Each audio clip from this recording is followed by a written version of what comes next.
안녕하세요. 오렌지 가나안교회 매일 만나 시간입니다. 오늘 본문 민수기 1장 47절에서 54절까지 읽으면서 매일 만나 시작하겠습니다.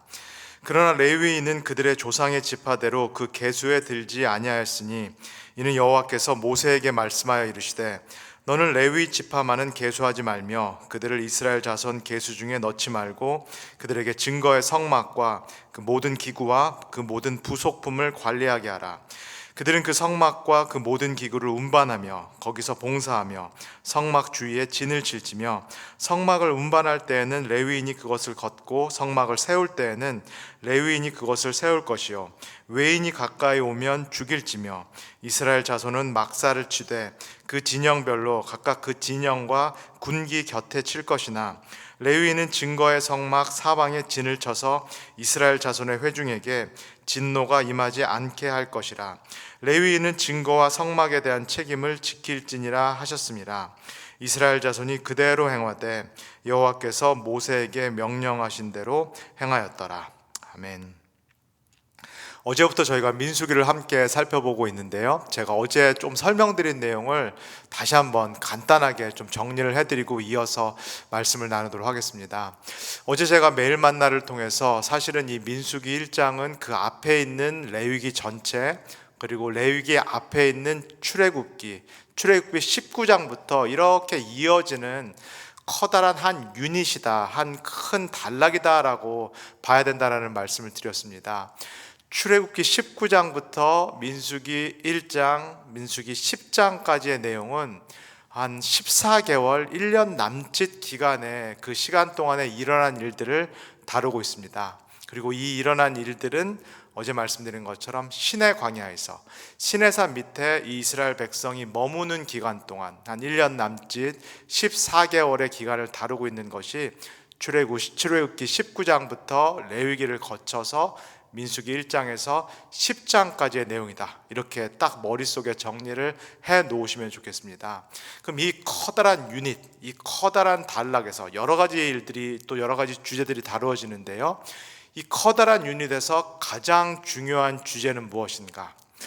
이 거룩하신 하나님께서 자신이 선택한 이 백성, 그러나 거룩하지 못하고 죄인인 이스라엘 백성과 어떻게 함께 할 것인가, 어떻게 함께 사실 것인가가 이 커다란 유닛의 가장 중요한 주제다.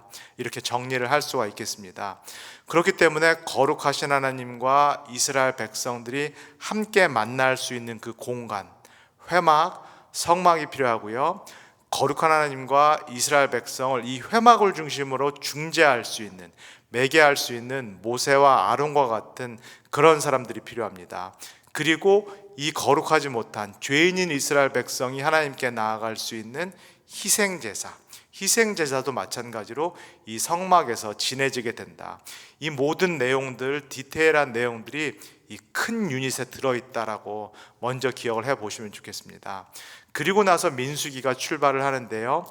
민수기 1장부터 10장의 내용은 이제 하나님과 함께하는 이 이스라엘 백성이 하나님께서 명령하신 약속의 땅으로 어떻게 갈 것인가, 이 하나님과 어떻게 동행하면서 함께 이 광야라는 이 험한 어떤 시기, 험한 과정을 거쳐서 약속의 땅으로 들어갈 수 있을까, 이 이스라엘 백성을 준비시키시는 그 장면이 민수기 1장에서 10장까지 나옵니다.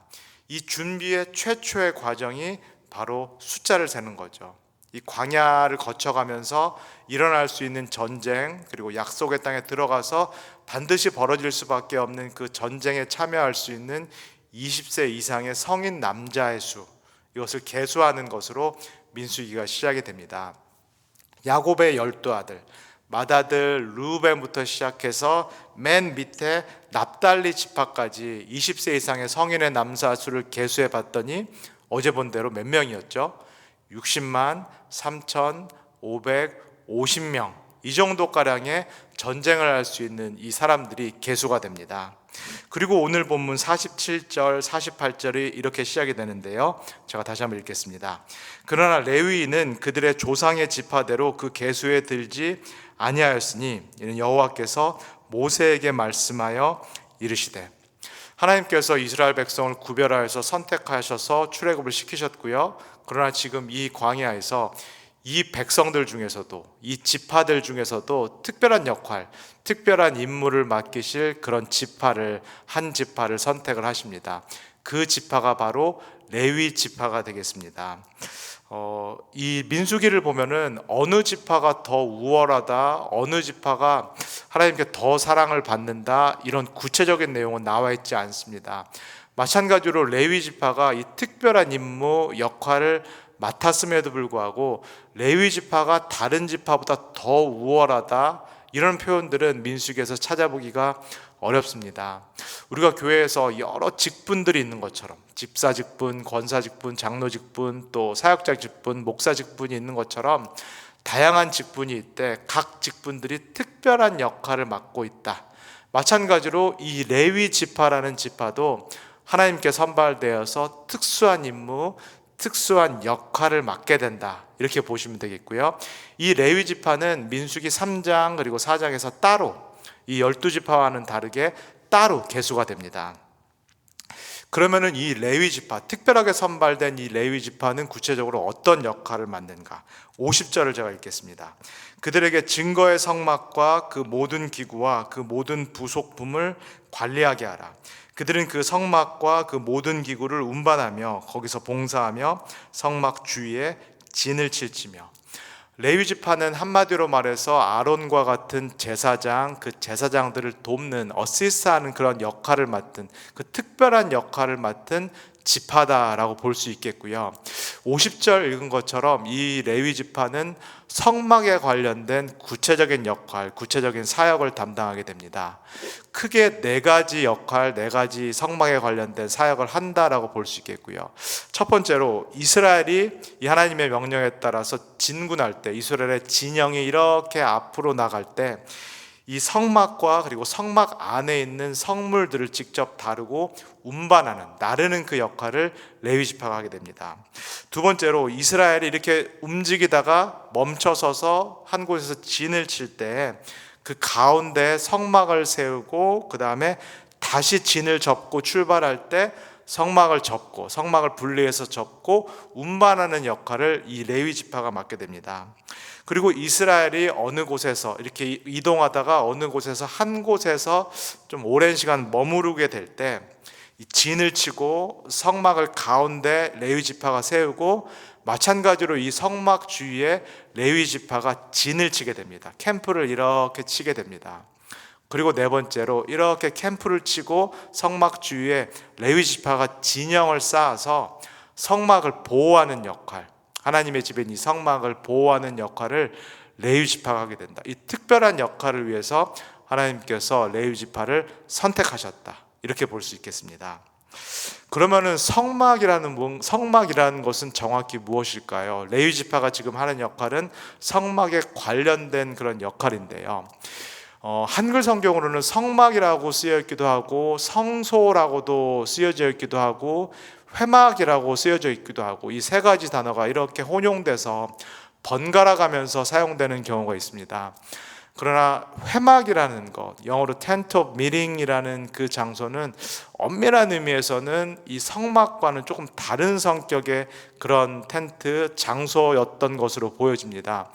이 tent of meeting, 회막이라는 것은 출애굽기에서 이 모세가 하나님의 계시를 받는, 하나님과 만나서 1대1로 만나서 하나님의 가르침을 받고 계시를 받았다라는 그 곳이 출애굽기에서는 회막, tent of meeting이라고 표현이 되어 있고요. 근데 나중에 성막이 완성이 되고 이 회막과 성막의 개념 또는 역할이 이렇게 겹쳐지면서 민수기에서는 이 회막이라는 단어하고 성막이라는 단어가 함께 이렇게 겹쳐서 사용이 되고 있습니다. 그러니까 회막이라는 단어가 민수기에서 나오든 성막이라는 단어가 나오든 이제부터는 사실은 같은 장소, 같은 텐트를 가리킨다, 이렇게 이해하시면 되겠습니다. 영어로는 이 성막이라는 단어 또는 회막이라고 우리가 부르는 이 단어를 태버네클이라고 표현을 하는데요. 태버네클이라는 단어 자체가 사실은 현대 영어는 아니죠. 이거는 영어 고어라고 볼 수 있겠고, 오히려 이 태버네클이라는 단어는 현대에서는 dwelling place라고 저희가 영어로 사용을 하게 됩니다. 이 dwelling place라는 영어 단어는 히브리어 미시칸이라는 단어와 연관이 되어 있는데요. 태버네클 또는 dwelling place 또는 히브리어 미시칸이라는 것은 다 거하는 장소, 거하는 곳을 가리킵니다. 이 얘기는 성막이라는 것은 하나님께서 머무시는 곳, 거하는 곳, 하나님의 거처, 조금 더 직접적으로 표현드리면은 성막은 곧 하나님의 집, 이렇게 저희가 표현을 할 수 있겠죠. 그리고 성막을 영어 성경으로는 또 조금 더 구체적으로 Tabernacle of the Covenant Law 이렇게 표현이 됩니다. 그러니까 언약이 담겨 있는 하나님의 집, 율법이 담겨 있는 하나님의 집, 이렇게 저희가 성막을, 민수기에서 나오는 성막을 이해하시면 되겠습니다. 요 성막을 보호하고 운반하고 요 안에 있는 성물을 관리하는 역할을 위해서 레위 지파가 특별히 선발되었다, 이렇게 오늘 말씀을 하고 있습니다. 그러면은 이 성막에, 하나님의 집이라는 성막의 구체적인 실제 사이즈는 어느 정도가 될까요? 제가 출애굽기 27장 18절을 읽어드릴게요. 뜰의 길이는 100규빗이요 너비는 50규빗이요 세마포 휘장의 높이는 5규빗이요 그 받침은 놋이요. 우리가 이렇게 비주얼라이즈, 이미지를 해보면은 성막이라는 것이 직사각형으로 이렇게 긴 텐트다라고 볼 수가 있겠습니다. 현대 그 단위로 하자면은 길이가 145피트, 넓이가 72피트, 그리고 높이가 약 7피트 정도 되는 이 직사각형의 긴 텐트 성막으로 저희가 볼 수 있겠고요. 이 직사각형의 사면이 출애굽기가 말하는 대로 세마포 휘장으로 이렇게 둘러싸여 있습니다. 그래서 이제 동쪽으로 열린 문을 통해서 이 성막 안으로 들어가면은 뜰이 있고요. 이 뜰 안에 한글로 물두덩, 그 제사를 지낼 때 사용할 수 있는 물두덩과 제단이 뜰 앞에, 뜰 안에 있습니다. 그리고 뜰을 지나서 조금 더 깊이 들어가 보면은 그 안에 또 마찬가지로 덮개가 있는 그런 조그만한 텐트가 있는데요. 이 텐트 안으로 들어가 보면은 이 텐트가 휘장을 사이로 두고 두 공간으로 나누어져 있습니다. 깊은 공간, 제일 안쪽으로 들어가면은 우리가 성경에서 보는 지성소, 홀리 오브 홀리스라는 그 장소가 그 안쪽에 있고요. 그 지성소 안에 이 언약을 담고 있는 두 번째 돌판, 증거판이라고 민수기가 말하는 언약을 담고 있는 그 언약궤가 이 지성소 안에, 이 휘장 제일 안쪽 공간에 있습니다. 그리고 휘장 이 바깥 공간에는 등잔대 또는 분향대, 진설병 상이 이렇게 놓여 있는 것, 이것이 바로 이 민수기가 묘사하고 있는 이 성막, 회막의 모습이다라고 우리 성도님께서 이렇게 이미지화 하시면은 계속 민수기를 읽어가실 때 이 성막에 대한 내용이 많이 나옵니다. 미리 이렇게 이미지화해 놓으시면은 민수기를 읽으실 때 도움이 많이 되실 것입니다. 51절에 이 내용이 나옵니다. 성막을 운반할 때에는 레위인이 그것을 걷고 성막을 세울 때에는 레위인이 그것을 세울 것이요 외인이 가까이 오면 죽을지며. 앞에서 그리고 여기 51절에서 본 것처럼 레위인의 특수 임무는 성막을 관리하고 무엇보다도 성막을 보호하는 그런 역할을 맡고 있다. 이 51절에서 말하는 외인은 뭐 이스라엘 밖에 다른 외국인이라는 얘기가 아니라 이스라엘 지파 안에서 레위인이 아닌 지파 사람들, 이 사람들이 성막 가까이로 오는 것 또는 성막에 함부로 들어오거나 성물을 만지는 것을 금한다, 레위 지파가 이것을 보호한다라고 이야기할 수 있겠고요. 심지어는 외인이 성막에 가까이 오거나 성물을 만지려고 한다면은 하나님이 이 다른 지파 사람들을 죽이신다는 얘기가 아니라 레위 지파가 이 이스라엘의 다른 지파 사람, 이렇게 하는 사람을 죽일 수 있다라는 그 명령이, 그 허용이 이 51절에 나와 있습니다. 하나님의 선택된 이스라엘 백성들이라고 할지라도 레위 지파가 아니면은 이 진영 가운데 있는, 이 진 가운데 있는 하나님의 집에 함부로 나올 수는 없다라는 거죠. 함께 하시는 이 하나님을 그 누구도, 이스라엘 사람들 그 누구도 경홀히 여기거나 소홀히 되거나 쉽게 생각할 수 없다라는 것을 이 민수기 1장 51절이 분명하게 말씀하고 있습니다. 그리고 53절에 이 내용이 있습니다. 레위는 증거의 성막 사방에 진을 쳐서 이스라엘 자손의 회중에게 진노가, 여기서 말하는 진노는 하나님의 진노겠죠. 진노가 임하지 않게 할 것이라. 레위인은 증거의 성막에 대한 책임을 지킬지니라 하였습니다. 51절에 본 것처럼 레위인은 이스라엘 백성들로부터 성막을 보호하는 그런 역할을 하고 있는데요, 이 53절을 보면 동시에 하나님으로부터 이 이스라엘 백성을 지키는 역할도 이 레위인이 함께 하고 있다라는 것을 알 수 있겠습니다. 비록 하나님께서 이스라엘 사람들과 지금 함께 머물고 이 안에 이 거처 안에 하나님께서 계시지만, 이 거룩하신 하나님이 여전히 죄인인 이스라엘 백성들에게 진노하실 수 있기 때문에, 심판하실 수 있기 때문에 이 성막 주위의 레위인들이 진을 치고 살면서 이스라엘 백성들을 보호하는 그런 역할을 하고 있다라고 민수기는 말씀하고 있습니다. 이 말씀은 이 하나님의 집, 그리고 하나님께서 함께 하신다라는 이 말씀이 하나님이 어떤 분이신가라는 것을 우리에게 분명히 보여주고 있습니다. 우리가 쭉 본 대로 이스라엘 백성을 선택하신 것도 하나님의 무조건적인 사랑이에요. 그리고 하나님이 함께 하실 이 집을 관리할 레위 지파를 선택하신 것도 사실은 하나님의 이스라엘 백성 전체를 위한 무조건적인 사랑 때문에 기인했다라는 것을 알 수 있습니다. 선택에는 아무런 조건이 없다라는 것을 저희가 보게 되는데요, 그러나 이 사랑으로 인해서 이스라엘 백성을 선택하신 하나님은 동시에 거룩하신 하나님입니다. 구별되시는 하나님입니다.